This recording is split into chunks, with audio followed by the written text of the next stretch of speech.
Is there a dog under here? Oh, hi. In October, especially in the last half of the month, it's rare to find moments of peace. I mean, just a week ago we were in the midst of a hurricane.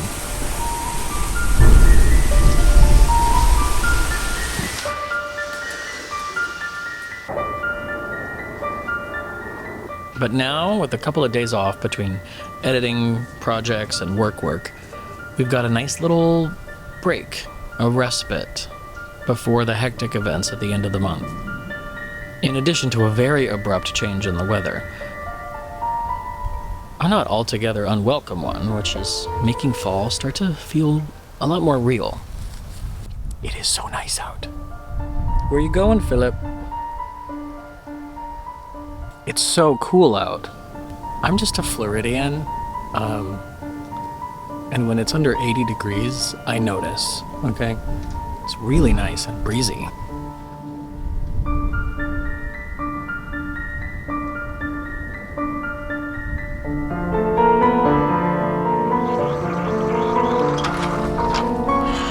Gosh, it's almost kind of cold. It's the last gasp of spooky season. Oh, the weather outside is frightful.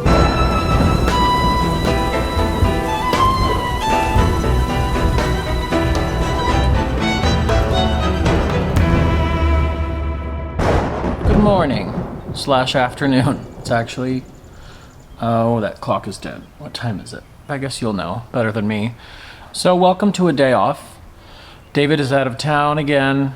It has begun. He travels a lot during this time of year, overseeing Christmas-related stuff. And I think he's in Nashville. Actually, no, he's in Pigeon Forge. He's visiting Dollywood. So I'm jealous. But yeah, so it is 69 degrees here today, which is wild. I don't think it feels that cold. That sounds cold to me. But there is a nice breeze. I have the door open. It's really nice to be able to do that and hear like the sounds of like the wind blowing through the trees, and like we don't get to do that here because it's usually in the 80s or 90s. See, plane. I'm reading my best friend's Exorcism by Grady Hendrix. And I started reading it right after finishing The Good House. So I'm 11% of the way in, and it's really, really cute. The friendship between these two kids as they grow up is really fun to read. I realize that someone's going to become possessed by a demon at some point, otherwise this would not be an exorcism book. But watching this little girl deal with mean girls at school and like struggle to become popular and then struggle to get people to come to her 10th birthday party and nobody does, and then this one girl, Gretchen, does come. It's very, very cute. So it's going really well. I like it a lot. I'm 11% of the way through. So I have a lot of stuff to do. Today and tomorrow, I have a lot of video editing work to do for my job. Hopefully finishing it today. We really need to like finish decorating the house because our party's coming up. And I need to clean the house. I need to water this plant over here. It's very sad. I need to get better at watering all my plants on the same day. And hopefully I will read. I am loving the Mark Gatiss narrated Penguin Classics audiobook of Dracula by Bram Stoker. He's great. I've never listened to any audiobook of Dracula. And this one is giving me exactly what I was hoping for, so I'm super pleased with it. I was thinking about rating books because there was a conversation on Threads about how everybody just gives books either 1 star or 5 stars. And that for authors and for marketing, you want 5-star reviews only. And so like a lot of people, or at least 4, and anything below 4 is seen as bad, and that's just not how I rate things. I think of 3 as middle of the road, literally, like fine, good, liked it, didn't change my life. And then 4 is like for books that I loved, and 5 is for that special rare unicorn book that's like my favorite book of all time. But that doesn't work, I guess, in the marketing sphere. Anyway, I was thinking about that because I kept waffling with Rage by Richard Bachman / Stephen King between 3 and 4. So it's like 3.5, I guess, which would be the first time that I really felt that way about a book. But I think I ended up putting it back up on a 4-star rating because the book has really stayed with me. And it is messed up, but I think it's really a cool like thought experiment on sort of civilization in a way. So the vibes are happening. I'm a little stressed out about the party, which is in like a week, but I'm always stressed about it and it's always fine. So I'm just gonna kind of let that go and just continue to prepare.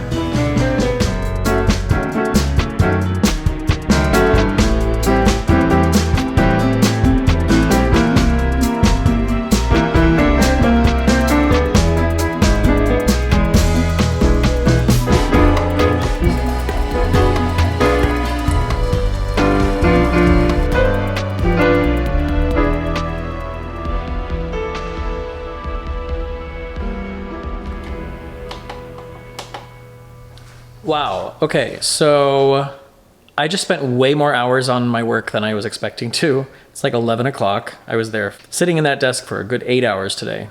So yeah, so that's done though, and I feel cool about being productive, like I did it. This is very dramatic lighting. You're welcome. Happy Halloween. So I'm going to find something to eat.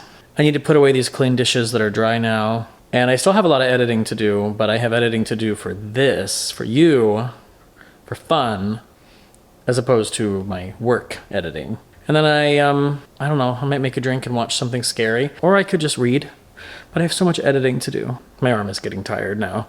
I know this all must sound really weird. Not at all. Sleep paralysis is actually more common than you think, but it's completely harmless. Which is easy for the sleep tech to say, right?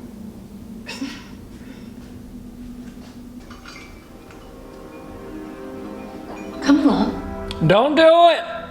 It's not real. We're going to have a tea party. Don't do it. Don't do it. It ain't real.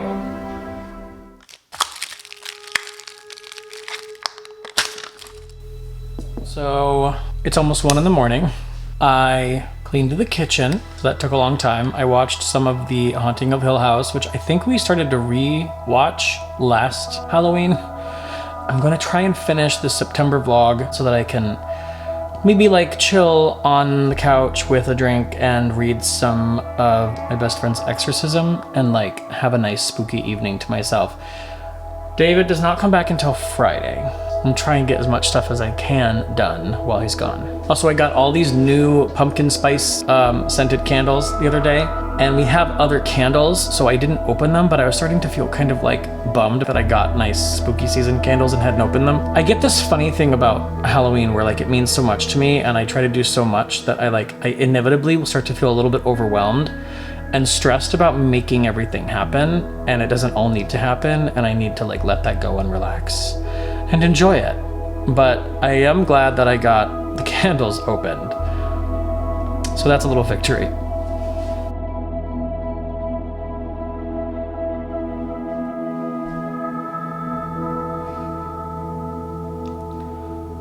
I have been editing my September vlog for all of October. Why are September vlogs always so long? So extra, so much stuff. So I'm gonna have to finish that vlog tomorrow because I am done sitting here today. Sometimes it feels like I spend a crazy amount of time editing videos about reading and not enough time actually reading. Especially in October. But whether it's editing videos or just decorating or taking your kids around to extra activities for the holiday, I'm sure everybody feels that way this time of year. All right. It is a very fall day again. It is in the 60s. I mean, we get fall, we get winter. Today I am still at home with a nice clean kitchen and some things to do and some calm, peaceful vibes. So I would love to do some reading this evening. That would be good. So with that in mind, during the calm before the Halloween storm, I somehow managed to carve out time for some much needed self-care and actual reading. Today after work, I read a couple of stories in Shirley Jackson's Dark Tales short story anthology. One of them really, really got me. I mean, they're all good. They're all like creepy, uncanny, sort of almost like fables. They remind me of some of the scary stories to tell in the dark. What am I doing? I'm looking up the name. Louisa, Please Come Home. And it's about this girl who runs away from home. And it's like 4 years later that she recognizes somebody from her town. And she realizes, you know what, maybe it's time to go home, and she's fine with it. So she goes home. And her parents have been looking for her all this time. It's been in the news. It's been in the paper year after year. Her mother was on the radio. And you get the impression that, like, they've built up an image of who their perfect, lovely, sweet daughter was that they miss, that does not match reality, and it's not the daughter they actually had. And so they reject her because they don't think it's her. And it's so creepy and, like, disturbing. And they're never going to find her because that was her. That got me. That was a lot. So Shirley Jackson, the stories are good. So that is going well. I'm also still reading my best friend's Exorcism. I am still on my September reads. I need to skip ahead at some point to the Dracula book of great vampire stories because I will not have that on my TBR again. So it's like 11. I need to start getting ready for bed and helping David we're doing some prep for the party, I think. So yeah, good night. All right, just finished work, and that was my last shift at work before our Halloween party. So I have nothing else I have to do now except get ready for the party. There's a lot to do at the house. David is at work, so I'm just gonna basically go home and just become a task person. I'm listening to Dracula as well, and I think Lucy's about to die. God, I love this book so much. So I stopped to get some chicken. So I'm listening to Dracula on the way home while eating chicken. And then I'm just gonna, like, be party preparation man and absorb as many spooky vibes as possible in the process. So yeah, I'm gonna go home now. So just in case this has not been made abundantly clear, every year David and I have a Halloween party for like 50 people or so. But this year is the first time in our new house, and we're kind of going more all out than ever before. Our theme this year is Neon Nightmare, kind of a riff on 1980s glam and horror. That means lots of neon, lots of black lights, and a lot of splatter painting. It's a lot of work, and there's a lot of prep involved, but it's also fun.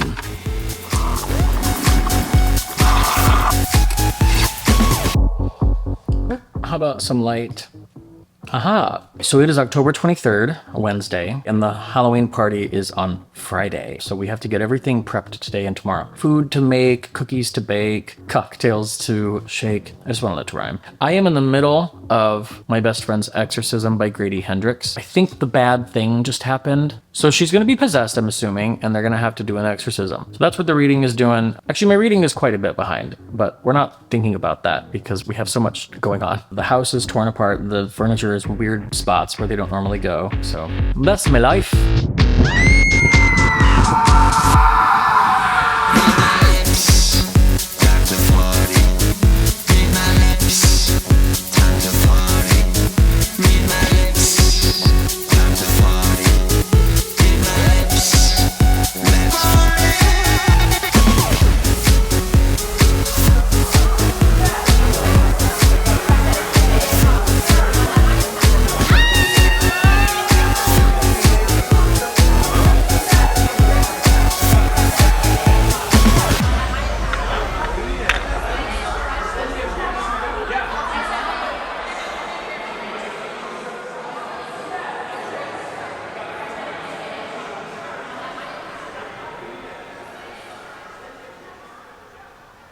The day after the party. Everything is a mess. There's food, bottles, random bits of somebody's costume laying around. Cleaning all this up takes me several hours. And by my own design, I always do it alone. I don't know, it's become kind of a ritual, I guess. I don't know, it wouldn't feel like Halloween if I didn't have to spend an entire day, slowly but surely, cleaning up this.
Finishing up the cleaning process is always kind of funny because it's around this point that I usually remember that Halloween hasn't even happened yet.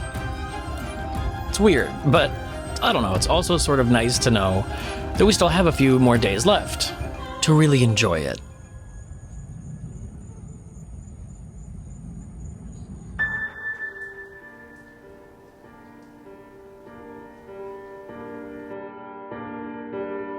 And I really do enjoy it.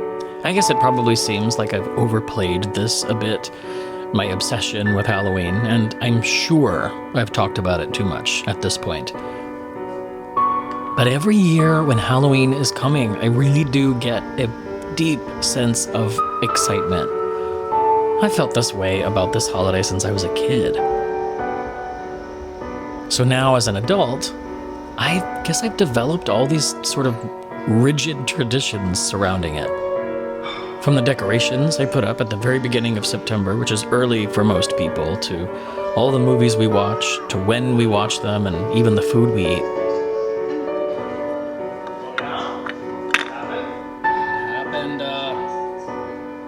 And we make new traditions all the time. Doing all this stuff the same way each year brings me a sense of security. And I guess as a person who tends to get anxious about enjoying things properly, it's a relief to know that if things go a little awry this time, well, I can just look forward to enjoying the same tradition next year. So we bring candy to the trick-or-treaters, watch Hocus Pocus and my favorite old John Carpenter movies. And now, these days, I try to take some time to read something to mark the occasion as well. One day, I will actually read the entirety of Curtis Richards' Halloween novelization. But it doesn't seem right to read it any other day. So once I start falling asleep, it goes back on the shelf until next year. And I guess that's the whole point of holidays in the first place. We celebrate an idea, in this case confronting and embracing our own mortality. And along the way, mark the passing of another year by repeating the same rituals and taking comfort in the consistency of it all. And then late at night, long after David's gone to sleep, I admire all the orange and purple lights one last time, and I'll admit to feeling a little sad about that.